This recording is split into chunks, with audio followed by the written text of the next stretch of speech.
There is a difference between a Facebook page and a Facebook profile, and some people may be using those terms interchangeably.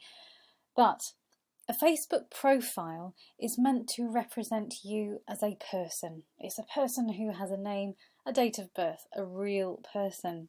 A Facebook page, on the other hand, is meant to represent a business, a product, an organisation, or a charity. So it's not a person in itself. And it's actually against Facebook's rules for a personal profile to be used as a business page. And this is something that I see quite often, where somebody within an organisation has mistakenly set up a Facebook profile thinking that they've done the right thing for their organisation. I'll just briefly show you the difference between the two. If we have a look at this Facebook profile, so this is a person's profile, you can see that you have to add friend. And if you're running a Facebook profile for an organisation and you're having to accept friendships from people, then you haven't got your organisation's page set up properly. You actually have a profile which is meant for a person. On the other hand, if you have a look at this page here, which is the RNLI, you see that you're free to like it, which means that every time they put a post on their page, it will appear in your newsfeed. On the other hand, if your organisation's representation on Facebook is set up incorrectly as a profile, what you've got is people, instead of liking you, they're having to request friendship. That's a little bit like making a poster for your organisation, locking it in a cupboard, and then having to get people to ask permission to open the cupboard to have a look at it. It's not really what you're trying to do as an organisation. Your Facebook page should be a poster for all to see and for them to be able to share. If Facebook do realise that you're using a profile to represent your company, they can actually put it on hold and you lose access to it until it's sorted out, if it's possible to sort out.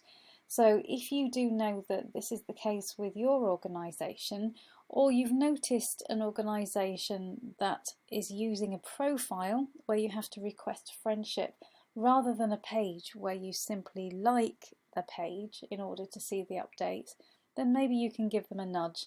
There's a process that Facebook provide whereby you can change over your profile to a page to properly represent your organisation.